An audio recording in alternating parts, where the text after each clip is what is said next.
Na ką, moteris, parėjau iš kavinukės, atsigėriau kavos, atsirakinau savo erdvę, įeinu ir iškart užuodžiu labai skanius kvepalus. Sakau, kaip jie skaniai kvepia.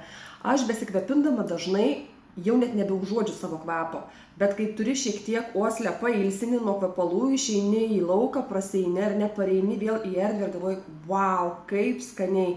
Šiandieną, kadangi dariau prieš tai story, testavau būtent 133 kvepalus, purškiau į erdvę ir taip skaniai. Ir aš įsivaizduoju, kai praeina moteris pasikvepinusi šitais skaniais kvepalais, tikrai turi sulaukti aplinkinių dėmesio, bent jau praėjusios moteris, o galbūt ir vyrai galvoja, wow, kaip šita moteris skaniai kvepia.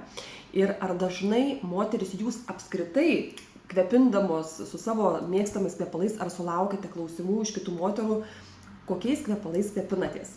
Nes tikrai aš sulaukiu. Ir jeigu jūs ieškote savo naujų kvepalų, naujo kvapo kvepalų, nes jau prieš tai naudoti kvepalai, na, galbūt pabodę arba tiesiog norisi kažko naujo, pas mane yra išties labai didelis pasirinkimas, virš 140 kvepalų įvairiausių kvapų, citrusiniai, gaivūs, vaisiniai, gurmaniški, saldus, prabangus, medienos, ambra, įvairiausių kvepalų. Tai galėčiau tiesiog suteikti galimybę juos patestuoti. Jeigu esate ne Tauragiškis ir negalite atvykti į vietą, tai galiu tiesiog išrinkti jums pagal labiausiai perkamus kvepalus, testeriukus sudėti jums ir atsiųsti.